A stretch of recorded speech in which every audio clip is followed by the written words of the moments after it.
국방위를 아마 상기해 보시기 바랍니다. 그 이후에 사령관님들이 했던 말씀들이 상당히 상반된 내용들이 많았습니다. 또 검찰 공소장에 이미 적시된 내용을 여기서 발언을 안 한다는 건 굉장히 소극적이고 이중의 소지도 있습니다. 이건 강력히 대처할 것입니다. 여러분들 차제에 이런 내용이 있으면은 장군답게 국민 앞에 사죄하고 다시는 역사에 이런 일이 없다는 그런 자세로 임해 주시기 바랍니다. 이어서 김성원 의원 말씀해 주십시오. 우선 곽정근 전 사령관 발언대로 좀 나와주시겠습니까? 여기서는 태도가 특수전 사령관입니다. 발언대로 좀 나와주시겠습니까? 우측으로 전혀 안 보여서 부탁을 드립니다.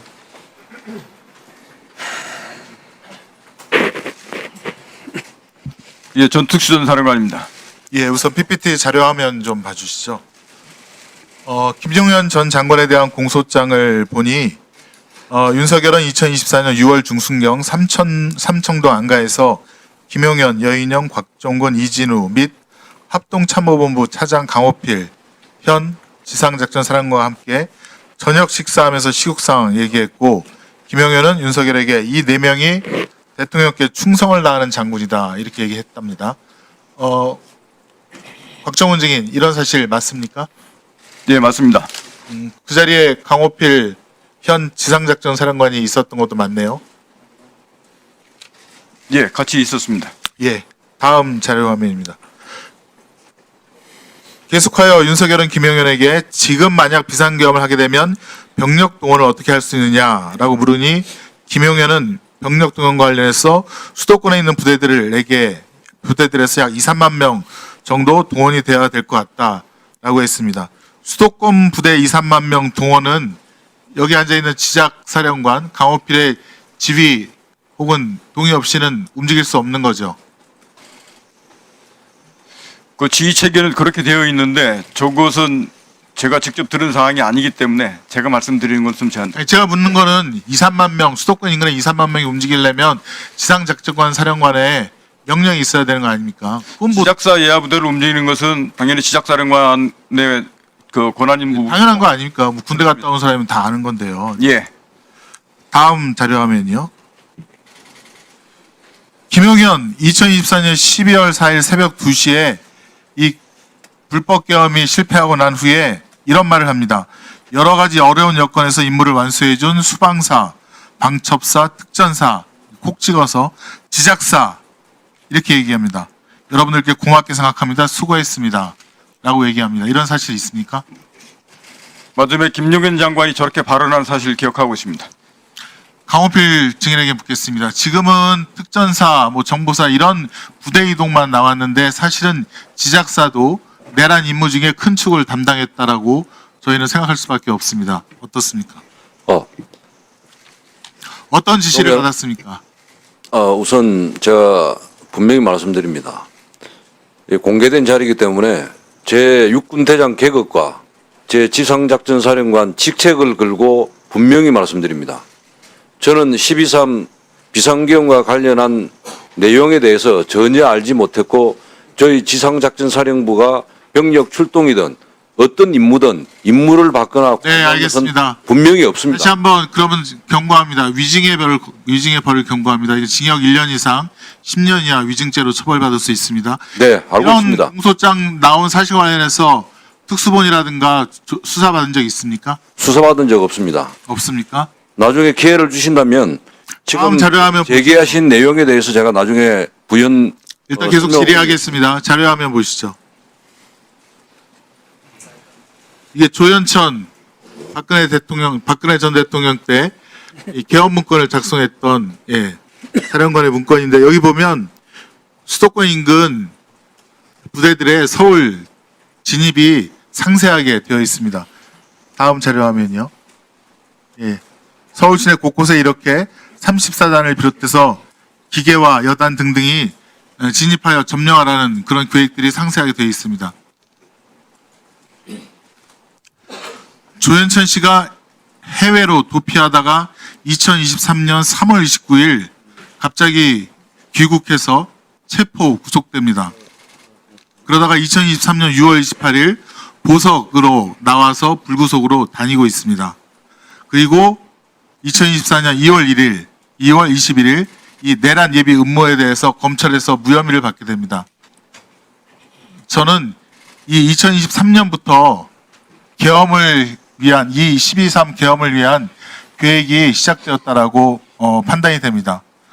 또 하나 가관인 것은 2023년 5월달 구속되어 있는 조현천에게 연금 2억 원이 지급이 됩니다. 지금 김영현 장관 연금 받으려고 신청한 거랑 너무 똑같지 않습니까? 왜 이런 일이 계속 반복되죠? 그리고 조현천 계엄 문건에는 발포 계획까지 있다고 합니다. 자, 그럼 강홍필 증인에게 계속해서 묻겠습니다. 네. 12월 4일자 KBS 보도에 의하면 고양시에 위치한 구사단 백마부대입니다. 네. 2017년 조현천 계엄 문건 때 34단입니다. 네. 그때도 출동하라고 다 계획이 짜여져 있는데요. 거기 28여단이 출동 준비를 했었다는 보도가 있었고 여단 실무자들에게서 평소 훈련 상황은 달리 전차를 예열하여 출동한 태세를 갖추었다라는 보도가 있습니다. 이에 대해서 확인한 바 있습니까? 사실 확인을 했는데 사실이 아닌 것으로 저는 보고를 받았습니다. 묻겠습니다. 그리고 참고적으로 구사단은 강호필 증인이 보병사단이고 구사단에게 출동 준비하라고 지시한 적 있습니까? 저는 저희 예하 부대에 어떤 준비를 하라거나 명령을 내린 적이 단 한 번도 없습니다. 다음 자료화면 보시죠. 양구군청 출동한 계엄군, 고성군청에 출동한 계엄군입니다. 양구는 21사고 고성은 22사입니다. 이 두 곳에 계엄군이 7명이 출동하고 또 고성군 같은 경우는 2명이 출동합니다. 이것은 어떻게 이루어진 일입니까? 그 내용도 마찬가지입니다. 일단은 결론은 지작사에서 지시한 것은 없습니다.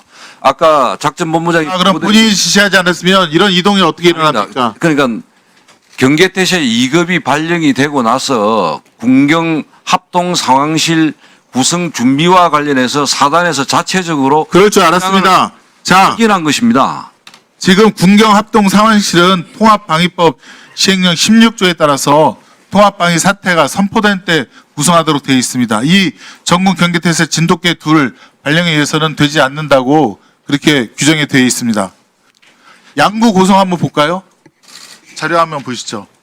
저도 상군단 현리에서 근무를 했습니다. 네. 다음 자료 화면요.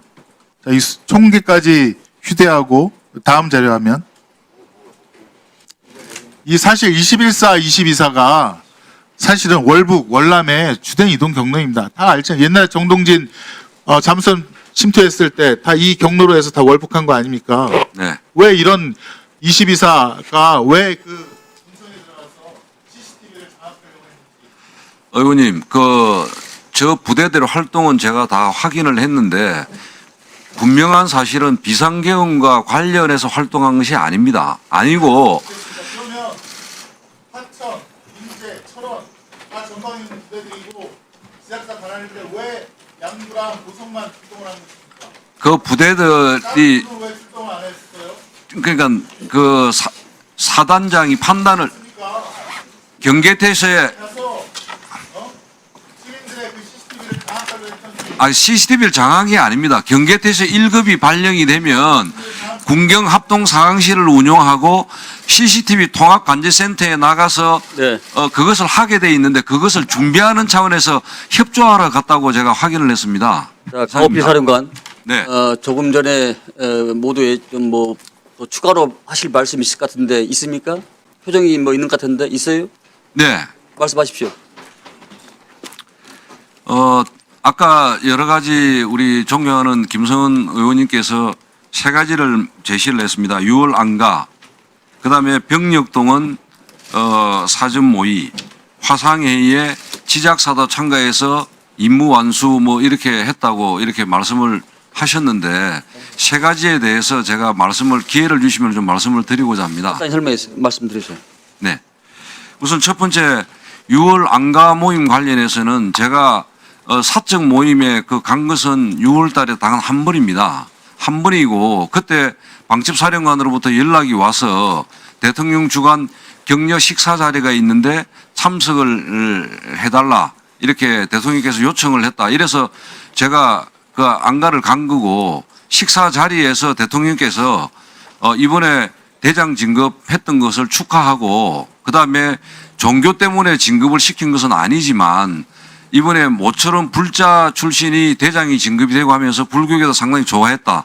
이런 이야기를 격려 진급 축하하는 그런 이야기 플러스 그 자기 당신의 검사 시절에 일하던 주로 사적인 그런 이야기들을 주로 하면서 대통령님께서 주로 거의 거의 전체의 한 8, 90% 이야기를 했고 저희들은 식사하면서 뭐 주는 술 먹고 이렇게 말 그대로 술자리였습니다. 그렇게 무거운 이야기를 하는 거나 그런 것은 아니었고 그다음에 충성을 다하는 장군이라고 했다는 사실은 저는 사실 개인적으로는 기억을 하지 못합니다. 그러나 그 말은 이 군인들이 각자 맡은 직책에서 최선을 다하고 있고 국군 통수권자한테 충성을 다한다 이런 의미로 이렇게 이야기한 것으로 저는 공소장에 나와 있는 걸 보고 그렇게 이해를 했습니다. 두 번째는 병력 동원과 관련해서는 아까 제가 말씀드렸지만은 제가 분명히 여기서 말씀드릴 수 있는 것은 제 계급과 제 직책을 걸고 제 군생활에 저의 개인적인 명예를 걸고 여기서 분명히 말씀드립니다.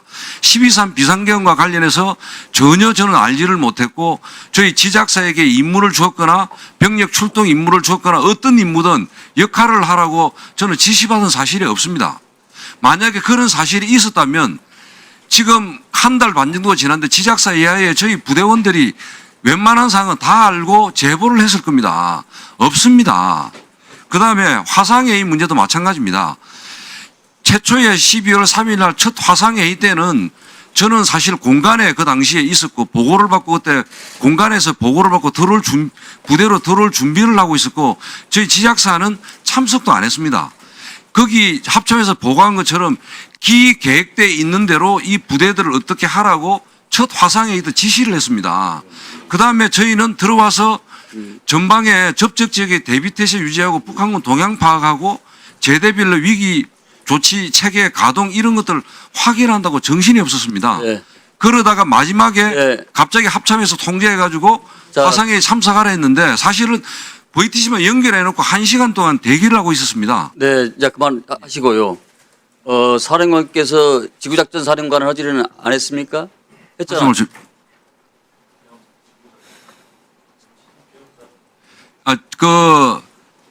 그 계엄령 비상계엄 선포되면은 지작사는 제1지구계엄 사령부 역할을 하게 되고 예하 군단은 지역계엄 사령부 역할을 하게 되는데, 예, 그 비상계엄 관련해 가지고는 계엄 상황실을 구성하다가 끝났습니다. 거의 시간이 2시간밖에 안 됐고 저희 네, 지작사도 자, 그렇고 잘 알겠습니다. 자, 군단도 다시- 그렇고 상황실 알겠습니다. 구성요원들이 박 4명에서 사령관- 8명밖에 안 됩니다. 알겠습니다. 곽 사령관 들어가십시오.